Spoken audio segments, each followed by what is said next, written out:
तो कैसे हैं आप सभी लोग। आशा करता हूं बढ़िया होंगे और आप सभी की पढ़ाई जो है वो बहुत ही बेहतरीन तरीके से चल रही होगी। तो उसी में और चार चांद लगाने के लिए आप सभी के बीच में लेकर आया हूं चिराग बैच की मोस्ट इम्पोर्टेंट क्लास, जो कि आपके लिए बहुत इम्पोर्टेंट हो सकती है अगर आप इसको वीडियो को पूरा अंत तक देखेंगे। तो बहुत ही बेहतरीन से क्वेश्चन है, इसमें बहुत सारी जानकारियाँ आपको देने वाला हूँ और पूरी की पूरी ये भी आपकी 1.5 घंटे क्लास है जो आपके सामने मात्र 20 मिनट में रखने वाला हूँ। तो सभी साथी एक बार अपना प्यार दिखाएं इस वीडियो को भी, ठीक है। और शुरुआत करते हैं पहले क्वेश्चन से, जो कि आपके सभी कॉम्पिटिटिव एग्जाम में पूछे जाने वाला क्वेश्चन है। और पूछा गया है आपसे, महान स्नानागार कहाँ है। तो महान स्नानागार आपका है ये मोहनजोदड़ो में। कहाँ पर है मित्रों? मोहनजोदड़ो। और ये मोहनजोदड़ो कहाँ पर है आपका? तो लरकाना डिस्ट्रिक्ट है पाकिस्तान की, एक यहीं पर पड़ता है। मोहनजोदड़ो की खोज 1992 में, माफ करना 1922 में आर.डी. बनर्जी के द्वारा की गई थी, ठीक है। और मोहनजोदड़ो की जो सबसे बड़ी या सबसे ऊंची जो इमारत है उसका नाम है विशाल अन्नागार, ठीक है। इसके बाद आपके लिए कुछ और याद रखना है, जैसे कालीबंगन, ये आपका कहाँ पर है? राजस्थान में है। और यहाँ पर आपके जुते हुए खेत, जली हुई चूड़ी, ऊंट की हड्डी और मिट्टी के बर्तन जैसे कुछ साक्ष्य यहाँ पर मिले थे। इसके बाद आप सभी को याद रखना है कि लोथल, जो आपका लोथल है, ये सिंधु घाटी का, इसे मैनचेस्टर कहा जाता है क्योंकि ये क्या था? यहाँ का बंदरगाह था। और ये कहाँ पर आपका? गुजरात में है। ये तो हो गया लोथल आपका सिंधु घाटी का मैनचेस्टर। लेकिन आपसे पूछा है कि दक्षिण भारत का मैनचेस्टर कौन सा है, तब आपका आंसर क्या होगा? कोयम्बटूर। लेकिन आपसे पूछा है कि उत्तर भारत का आपका मैनचेस्टर कौन सा है, तब आपका कानपुर होगा, आंसर कानपुर। लेकिन आपसे अगर पूछा जाए कि भारत का मैनचेस्टर कौन सा है, तब आपका आंसर होगा अहमदाबाद। तो ये चारों के चारों आपके जो मैनचेस्टर हैं आपके एकदम रटे हुए होने चाहिए, आपको बहुत ही अच्छे तरीके से आपको मालूम होना चाहिए, इनका क्लासिफिकेशन आपको होना चाहिए। अगर आपसे सिंधु घाटी का मैनचेस्टर पूछा जाए तो आप लोथल बताएंगे, यानी कि गुजरात बताएंगे। अगर आपसे भारत का मैनचेस्टर पूछा जाएगा तो आप अहमदाबाद बताएंगे। उत्तर भारत का पूछा जाएगा तो कानपुर बताएंगे। और दक्षिण भारत का पूछा जाएगा तो आप कौन सा बताएंगे? ये आपका कोयम्बटूर हो जाएगा। अगर मैप की सहायता से मैं आपको थोड़ा सा बताना चाहूँ तो ये आपका दक्षिण भारत वाला, ये भारत वाला, और ये यहाँ पर आपका ऊपर हो जाएगा थोड़ा सा उत्तर प्रदेश में कानपुर वाला, ठीक है। तो ये आपको मैनचेस्टर से सारे क्वेश्चन याद रखने थे। आगे अगर हम बात करें, कुछ नए स्थल हैं जो आपके हड़प्पा सभ्यता में खोजे गए हाल ही में, जैसे आपका पिकली हल। ये पिकली हल ये कहाँ पर आपका? हर कर्नाटक में है। उतनूर ये आपका आंध्र प्रदेश में है। आतरंजी खेड़ा ये आपका यूपी एटा जिले में पड़ता है और यहीं पर सबसे पहले लोहे के साक्ष्य ढूंढे गए थे। इनाम ग्राम ये आपका महाराष्ट्र में है और सुतगोई ये आपका अफगानिस्तान में है, ठीक है।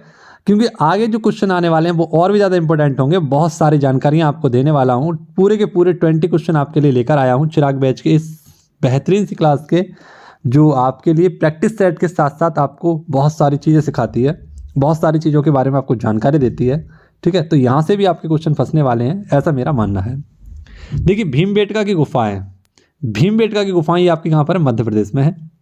2003 में इनको क्या किया गया था? तो वर्ल्ड हेरिटेज साइट में शामिल किया गया था। किसमें? World heritage site. ये आप कह रहे होंगे आप सभी लोग, वर्ल्ड हेरिटेज साइट क्या होता है? तो यूनेस्को, आप सभी ने इसका नाम सुना होगा, यूनेस्को। इसके द्वारा ही जो आपकी कुछ अमूर्त धरोहर होती हैं, उनको क्या अमूर्त धरोहर होती हैं, आपकी कुछ मूर्त धरोहर होती हैं, तो उनको संरक्षित करने के लिए ये क्या करता है? लिस्ट जारी करता है। और उन्हीं लिस्ट में आपकी ये भीमबेटका को शामिल किया गया था सन 2003 में। अब बात करें यूनेस्को की, तो ये इसकी स्थापना हुई थी 16 नवंबर 1945 को, यानी आज से कुछ दिन पहले, 2-3 दिन पहले, यानी 3 दिन पहले। आप सभी लोग याद रखना। आज कितनी होगी अपनी? आज हमारी तारीख है 18 तारीख, तो परसों ऐसा मान लीजिए, ठीक है। इसकी स्थापना का दिन था 1945 में इसकी स्थापना हुई थी। हेडक्वार्टर है इसका पेरिस में और भारत इसमें शामिल कब हुआ था? 1946 में। तो यूनेस्को की जो वर्ल्ड हेरिटेज साइट है उसमें भारत की कितनी साइट हैं? 40 साइट हैं। और 40वीं साइट आप सभी को पता है कौन सी? आपकी धौलावीरा है। ये चीज़ तो आपको रट रही होगी। अब कुछ आपके महत्वपूर्ण स्मारक हैं, कुछ आपके महत्वपूर्ण मोन्यूमेंट्स हैं जिनको किस में शामिल किया गया था? वर्ल्ड हेरिटेज साइट में। जैसे आगरा का ताज किला, आगरा का किला, ताजमहल, अजंता की गुफाएं, एलोरा की गुफाएं, ये सब की सब आपकी 1983 में शामिल की गई थी। इसके बाद कोणार्क सूर्य मंदिर 1984 में। महाबली स्मारक ये आपका 1984 और ये कहाँ पर आपका? तमिलनाडु में है। खजुराहो के मंदिर 1986 में। और एलिफेंटा की गुफाएं ये महाराष्ट्र में है आपकी, ये 1987 में इसमें सम्मिलित की गई थी। तो ये अब तक आपके 2 क्वेश्चन हुए हैं, ठीक है। और आगे बढ़ते हैं, आगे बात करते हैं। और क्वेश्चन नंबर 3 में आपसे पूछा गया था कि संविधान सभा का पहली बार चुनाव कब हुआ था। तो संविधान सभा का पहली बार चुनाव आप सभी को पता है 1946 में हुआ था। अब आपसे पूछा जाए कि संविधान के लेखक कौन थे, तो संविधान के लेखक थे आपके प्रेम बिहारी नारायण रायजादा। लेकिन संविधान की आप सभी से पूछा जाए कि सजावट किसने की थी, यानी ऐसे मान लीजिए ये आपका संविधान ये लिख दिया गया और उसके आर पास ये क्या की गई थी, सजावट की गई थी, डिजाइनिंग की गई थी, तो वो किसने की थी, आपकी नंदलाल बोस ने की थी। अब बात आई है संविधान सभा की, तो 3 बैठकें आपकी बहुत ही इंपॉर्टेंट हैं। पहली संविधान सभा की बैठक 9 दिसंबर 1946 को हुई थी और इसकी पहली बार अस्थायी सदस्य जो बने थे, अध्यक्ष बने थे, वो थे आपके डॉक्टर सच्चिदानंद सिन्हा। इसके बाद द्वितीय इसकी बैठक होती है संविधान सभा की 11 दिसंबर 1946 को और पहली बार इसमें स्थायी सदस्य बने थे, स्थायी अध्यक्ष बने थे आपके, वो थे डॉक्टर राजेंद्र प्रसाद जी। इसके बाद तृतीय आपकी संविधान सभा की बैठक होती है 13 दिसंबर 1946 को और इसमें आपका उद्देश्य प्रस्ताव, जिसे हम अब वर्तमान में क्या कहते हैं, प्रस्तावना कहते हैं, इसको पेश किया गया था। आप सभी को बताना होगा कमेंट बॉक्स में कि सर्वप्रथम जो आपकी प्रस्तावना है, इस प्रस्तावना में पहली बार संशोधन कब किया गया था और इसके तहत आपके कौन कौन से शब्द जोड़े गए थे, कमेंट बॉक्स में मुझे बता दीजिए। देखता हूँ इसका आंसर कौन कर पाता है। और अगला क्वेश्चन आपके लिए और भी ज़्यादा इंपॉर्टेंट है, इसमें आपको बहुत सारी जानकारी मिलेगी। प्रारूप समिति का गठन, तो प्रारूप समिति का गठन आप सभी को पता है 29 अगस्त 1947 को हुआ था। कब मित्रों, 29 अगस्त 1947 को। 29 अगस्त को ये आपका क्या बनाते हैं, तो राष्ट्रीय खेल दिवस भी बनाते हैं। आप सभी को याद आ रहा होगा 29 अगस्त को ही हम क्या बनाते हैं, राष्ट्रीय खेल दिवस बनाते हैं, क्योंकि इसी दिन क्या हुआ था, मेजर ध्यानचंद हॉकी के जादूगर का क्या हुआ था, जन्म हुआ था। तो उन्हीं के जन्म दिवस के उपलक्ष्य में हम 29 अगस्त को क्या बनाते हैं, आपका खेल दिवस भी बनाते हैं, यहाँ पर याद रखिएगा। अब जो आपकी प्रारूप समिति थी, यानी कि जो आपकी ड्राफ्टिंग कमेटी थी, इसमें कुल आपके 7 सदस्य थे, लेकिन इसके अध्यक्ष कौन थे, डॉक्टर BR अम्बेडकर, जो कि इसमें शामिल थे। लेकिन इनके अलावा पूछा जाए कितने सदस्य थे, तो 6 सदस्य थे। ठीक है, ये भी आप पॉइंट याद रखना। चलिए इनके 6 जो सदस्य थे उनको देख लेते हैं कौन कौन से थे। तो KM मुंशी थे, मोहम्मद सादुल्ला थे, N गोपाल स्वामी अयंगर थे, अल्लादी स्वामी कृष्ण स्वामी ये भी थे। इसके बाद आपका BL मित्र थे, DP खैतान थे। लेकिन BL मित्र के इस्तीफे के दौरान इनके बाद जो आए थे वो थे N माधव राव और DP खैतान की मृत्यु हो चुकी थी, तो इनके स्थान पर आए थे आपके TT कृष्णमाचारी। तो ऐसे कुल मिला के आप सभी को याद रखना है कि इसमें कुल कितने सदस्य थे, तो 7 सदस्य थे। ठीक है, आगे आपका कुछ अनुच्छेद हैं, आपके इन अनुच्छेदों को देखते हैं और इसके बारे में भी हम सारी जानकारी जानेंगे। अनुच्छेद यानी कि प्रमुख अनुच्छेद में अगर हम बात करें, आपका आर्टिकल 1 में क्या लिखा है, भारत अर्थात इंडिया राज्यों का क्या है, एक संघ है, ये आपका पहले आर्टिकल में लिखा हुआ है। आर्टिकल 2 में अगर आपसे पूछा जाए भारत के बाहर से मिलाना, यानी ऐसा मान लीजिए कि ये आपका भारत है और भारत में ये क्या है, नीचे श्रीलंका है और इसको क्या करना है, भारत में मिलाना है, तो किसके आर्टिकल की मदद लेनी पड़ेगी, आर्टिकल 2 की मदद लेनी पड़ेगी। अब ऐसे मान लीजिए कि ये है आपका क्या नाम है, श्रीलंका, माफ़ कर लीजिए आर्टिकल 3। आर्टिकल 3 में आपका भारत के अंदर सीमा बदलना, उसके नाम बदलना है ना, उसमें और भी कुछ परिवर्तन करना। तो जैसे मान लीजिए अपना उत्तर प्रदेश है और उत्तर प्रदेश का नाम मान लीजिए रखा जाए मनमोहन सविता, या आपका नाम पर रख दिया जाए उत्तर प्रदेश का नाम, या तमिलनाडु का नाम किसी और के नाम पर रख दिया जाए, तो ये जो कार्य किया जाएगा वो किसकी हेल्प से किया जाएगा, आपका आर्टिकल 3 के नाम से किया जाएगा। ठीक है, आगे देखते हैं आर्टिकल 4 में क्या है। तो आर्टिकल 2 और आर्टिकल 3 को ये जो होंगे इसमें अपना राष्ट्रपति मान्य करेंगे, है ना, यानी यहाँ पर जो आर्टिकल 2 और आर्टिकल 3 को मानने में कौन बाध्य रहेंगे, आपके राष्ट्रपति जी रहेंगे।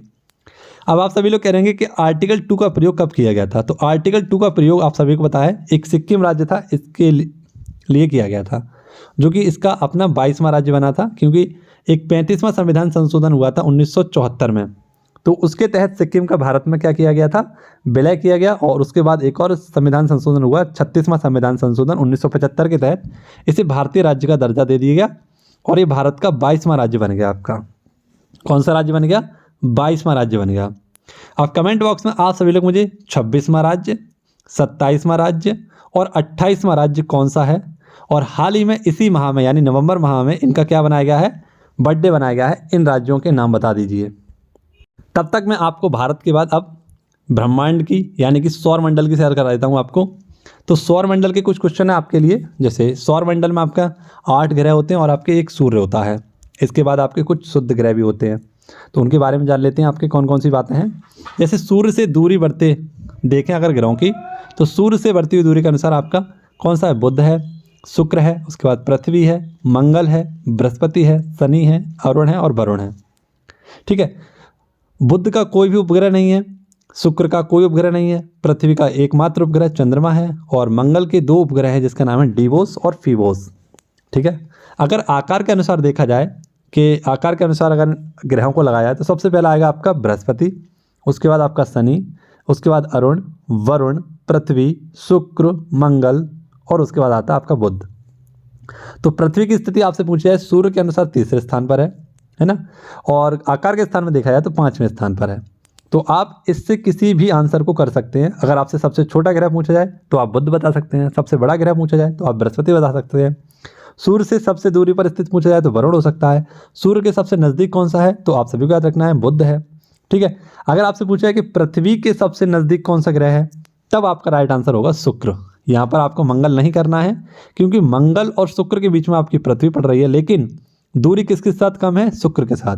तो पृथ्वी से सबसे ज़्यादा किसके नज़दीक है, शुक्र के नज़दीक है, या शुक्र पृथ्वी के नज़दीक कौन सा ग्रह है तो शुक्र है, ऐसा मान लीजिए। अगर मैं आपसे पूछूं कि बुध, अगर मैं आपसे पूछूं कि सबसे चमकीला ग्रह कौन सा है आपका, सबसे चमकीला ग्रह तो आपका कौन सा हो जाएगा, शुक्र हो जाएगा। ठीक है, इवनिंग स्टार, मॉर्निंग स्टार, पृथ्वी की बहन, पृथ्वी की भगनी, सारा का सारा किसे कहा जाता है, शुक्र ग्रह को ही कहा जाता है। ठीक है, तो ये सारे पॉइंट आपको इस क्वेश्चन से याद रखने थे। कुछ और क्वेश्चन देख लेते हैं आपके लिए, जैसे कि पृथ्वी के सबसे नज़दीक मैंने आपको बताया कौन था, शुक्र था। चंद्रमा के अध्ययन को क्या कहते हैं तो सिन्नोलॉजी कहते हैं। क्या कहते हैं, सिन्नोलॉजी। ब्रह्मांड के अध्ययन को कॉस्मोलॉजी कहते हैं। आँख की आइरिस के अध्ययन को क्या कहते हैं, इरिडोलॉजी कहते हैं। ये आँख के रंगों का निर्धारण करती है, जैसे किसी की आँखों का रंग कैसा होता है, गुलाबी होता है, किसी की आँखों का रंग कैसा होता है, नीला होता है, किसी की आँखों का रंग कैसा होता है, हल्का ब्राउन कलर का होता है। तो ये जो आँखों का कलर जो निर्धारित होता है वो किससे होता है आपका, ये आँखों का कलर होता है किससे, आइरिस, है ना। इसको ही हम क्या कहते हैं, इसके अध्ययन को इरिडोलॉजी कहते हैं। अगले आपके क्वेश्चनों की बात करें तो पृथ्वी का प्राकृतिक उपग्रह कौन सा है आपका, चंद्रमा। पृथ्वी से चंद्रमा का भाग कितने % दिखाई देता है, 57 या 59%। कोई एक टिक करना है आपको, दोनों नहीं दिए जाएंगे।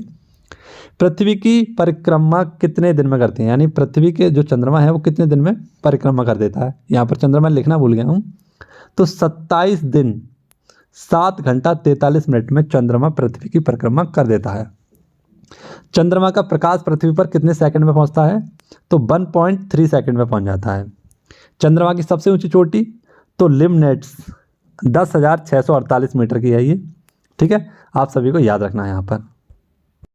अगला क्वेश्चन था आपके लिए और भी ज़्यादा इंपॉर्टेंट था। ये आपके कुछ मात्रक हैं, जैसे ज्योति तीव्रता का मात्रक कैंडेला, विद्युत धारा का मात्रक एम्पियर, पदार्थ की मात्रा का मोल, तापमान का मात्रक है केल्विन, लेंस की क्षमता का मात्रक है डायोप्टर, और इसके बाद आपका विद्युत आवेश का है कूलाम, चुंबकीय फ्लक्स का है वेबर, ज्योति तीव्रता का है, ज्योति फ्लक्स का है आपका ल्यूमेन, ओजोन परत की मोटाई किससे नापी जाती है, डॉप्सन यूनिट से, और कंप्यूटर की याददाश्त किसमें, बिट्स में नापी जाती है। ठीक है, इसके बाद आपका बहुत ही महत्वपूर्ण क्वेश्चन। ठीक है, क्वेश्चन में क्या है आपका, क्वेश्चन आपसे पूछा गया है कि 0 केल्विन किसके बराबर होता है तो -243 माफ़ करना 273 डिग्री सेंटीग्रेड के बराबर होता है। ठीक है, इसके बाद आपका एक सूत्र है जिसके माध्यम से आप किसी का भी मान लिखा सकते हैं। आपसे अगर केल्विन के बराबर आपसे डिग्री सेंटीग्रेड का पूछा है तब भी निकाल सकते हैं। तो सूत्र आपका C/5 F-32/9 बराबर K-273/5, ये इसका सूत्र है। इसके बाद आप सभी को किस तापमान पर डिग्री सेंटीग्रेड तथा फ़ारेनहाइट पैमाने बराबर पर होते हैं, 40 पर। इसके बाद आपका कुछ इंपॉर्टेंट देख लीजिए, जीव शास्त्र के जनक कौन थे, अरस्तु। इनकी फेमस सी बुक है जिसका नाम है पॉलिटिक्स।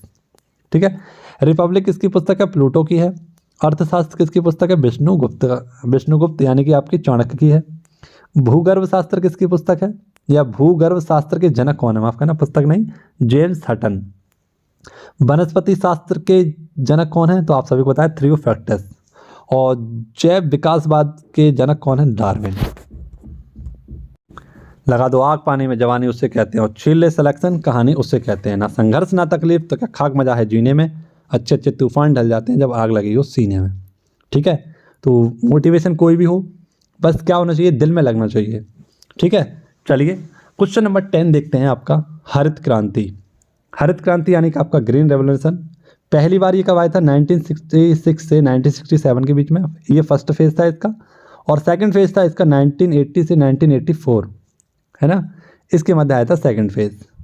ये जो हरित क्रांति थी किसके लिए फेमस थी आपकी? तो बीजों की उन्नत किस्म के लिए, सिंचाई प्रणाली के लिए, खेती में उन्नत तकनीक के लिए इसे लाया गया था। ठीक है, अगर हम बात करें कि भारतीय हरित क्रांति के नायक कौन थे, तो डॉक्टर MP सिंह। लेकिन आपसे पूछा जाए कि भारतीय हरित क्रांति के जनक कौन थे, तो MS स्वामीनाथन। विश्व में हरित क्रांति के जनक कौन थे, तो नॉर्मन बोरलॉग। ठीक है, 1970 में इन्हें क्या दिया गया था? नोबेल पुरस्कार से भी सम्मानित किया गया था, शांति का नोबेल पुरस्कार दिया गया था इन्हें। नेक्स्ट, श्वेत क्रांति का संबंध वर्गीज कुरियन से है और ये इन्हीं के द्वारा लाया गया था, आपका ऑपरेशन फ्लड चलाया गया था, दुग्ध से उत्पादन संबंधित था ये। पीली क्रांति आपका तिलहन उत्पादन से, काली क्रांति आपकी बायोडीजल से संबंधित थी, गुलाबी क्रांति प्याज और झींगा, रजत क्रांति अंडा उत्पादन, सुनहरी क्रांति बागवानी, गोल्ड क्रांति आपकी आलू उत्पादन से संबंधित थी। नेक्स्ट आपका कुछ इंपॉर्टेंट चीज़ें और देख लीजिए। कर्नाटक में एक आपकी कंबाला दौड़ होती है, इसमें कौन दौड़ता है? भैंसा। ठीक है, ये यहाँ का राजकीय खेल है, माफ़ करना, कंबाला दौड़ यहाँ पर होती है। लेकिन कर्नाटक का राजकीय खेल कौन सा है? तो वो है आपका क्रिकेट। ठीक है, अगर मैं विश्व में पूछूं किसका ये राष्ट्रीय खेल है क्रिकेट, तो आप कमेंट बॉक्स में मुझे बताइए कि क्रिकेट किसका राष्ट्रीय खेल है। इसके बाद हाथी दौड़ कहाँ पर होती है? केरल में। और जल्लीकट्टू ये आपका होता है तमिलनाडु में। नेक्स्ट है आपका बगुरम्बा नृत्य, बोडो जनजाति के द्वारा किया जाता है और इसको क्या बोला जाता है? आपका बटरफ्लाई डांस भी बोला जाता है। मुंडा जनजाति है ना, और इसके द्वारा कौन कौन सी? तो जदुर और जात्रा डांस किया जाता है। रण उत्सव ये आपका गुजरात में है और यहीं पर आपका कौन कौन सा है गुजरात में? तो भवनाथ और बथुआ उत्सव भी कहाँ के? गुजरात के ही हैं। राजस्थान में आपका मोमसरी बूंदी और कोयायत, रामसर में ही राजस्थान में ही आपका हाल ही में कौन सा? पुष्कर मेला भी आयोजित किया गया है।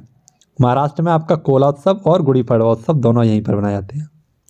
कुछ पुस्तक देख लीजिए, जैसे अनब्रेकेबल, ये पुस्तक किसकी है? मैरी कॉम की है। एज अगेंस्ट डॉट्स ये सानिया मिर्जा की है। सिक्स मशीन क्रिस गेल की है। इसके बाद आपको याद रखना है कौन सा? सिक्स मशीन तो किसकी? क्रिस गेल की। ठीक है, आपसे पूछा है प्लेइंग टू विन ये साइना नेहवाल की है। शूटिंग टू टॉप ये PV सिंधु की है। और अनग्रांटेड ये किसकी है? तो ये है आपकी मिताली राज की। चलिए आप मुझे बताइए कि हाल ही में एक पुस्तक थी आपकी golden boy Neeraj Chopra. Golden boy Neeraj Chopra किसके द्वारा लिखी गई थी? इसका आंसर कमेंट बॉक्स में मुझे दीजिए। नेक्स्ट आपका कन्नड़ रत्न पुरस्कार, तो हाल ही में कन्नड़ रत्न पुरस्कार किसे दिया गया था? पुनीत राजकुमार को, इनका हाल ही में निधन हो गया। भारतीय अंतर्राष्ट्रीय फिल्म महोत्सव ये आपका कहाँ पर हो रहा है? गोवा में, 53वें नंबर का है। नेक्स्ट, विधि आयोग के वर्तमान अध्यक्ष कौन है जो हाल ही में बने आपके? ऋतुराज अवस्थी। लेकिन विधि आयोग आपसे पूछा जाए कि स्वतंत्र भारत के विधि आयोग के अध्यक्ष कौन थे पहले, तो वे थे आपके कौन? MC सीतलवाड़ 1955 में। विधि आयोग की स्थापना आप सभी को पता है किसके द्वारा? तो गवर्नर जनरल बेंटिंग के द्वारा किया गया था। किसके द्वारा? बेंटिंग के द्वारा। और इसके जो पहले अध्यक्ष बने थे वो कौन थे? मैकाले। लेकिन स्वतंत्र भारत के कौन थे आपके? MC सीतलवाड़ 1955 में। लेकिन वर्तमान में कौन है? तो ऋतुराज अवस्थी। ठीक है, आगे बात करें ज्योति पुरस्कार, तो हाल ही में ज्योति पुरस्कार किसे दिया गया था? आप कमेंट बॉक्स में मुझे बताइए। मैं इतना बताता हूँ आपको कि ज्योति पुरस्कार जो थे पद्म पुरस्कारों की तर्ज पर इन्हें स्टार्ट किया गया था। और आप सभी को याद होना चाहिए कि ज्योति पुरस्कार जो था वो किसका स्थान पर है? आपका पद्म विभूषण के स्थान पर है। पद्म भूषण के स्थान पर ये आपका है ज्योति प्रभा, और पद्म श्री के स्थान पर था आपका केरल श्री के स्थान पर। तो हाल ही में ये दिया गया था आपका ज्योति पुरस्कार किसे दिया गया था? कमेंट बॉक्स बताइए। नीति आयोग के अध्यक्ष आप सभी को पता है। नीति आयोग के उपाध्यक्ष कर लेना यहाँ पर, उपाध्यक्ष। ये नीति आयोग के उपाध्यक्ष कौन है आपके? तो परमेश्वर अय्यर जी हैं। लेकिन अध्यक्ष आपसे पूछा जाए तो हमेशा कौन होते हैं? आपके प्रधानमंत्री जी होते हैं, है ना। कौन होते हैं? प्रधानमंत्री जी। तो ये भी पॉइंट आपको यहाँ से याद रखने थे। और ये आपके जो नवीन सर के द्वारा क्लास कराई गई थी उसके कुछ आपके नोट्स थे। और आई होप पूरी क्लास आपको समझ में आई होगी। बहुत ही बेहतरीन क्लास जो मैंने आपके लिए लिखी, पूरे के पूरे 3 घंटे ख़राब किए, है ना। अगर आपको ऐसा लगता है कि आप सभी के लिए फ़ायदेमंद है तो आप सभी लोग जो मैंने आपके लिए टाइम ख़राब किया है उसका आप मुझे थोड़ा सा कुछ बेहतरीन से कमेंट के माध्यम से भरपाई कर सकते हैं। ठीक है, तो आइए मिलेंगे आपसे करंट अफेयर वाले वीडियो में सुबह 6 बजे। सभी लोग तैयार रहना। धन्यवाद। खुश रहिए, मस्त रहिए, व्यस्त रहिए और पढ़ते रहिए।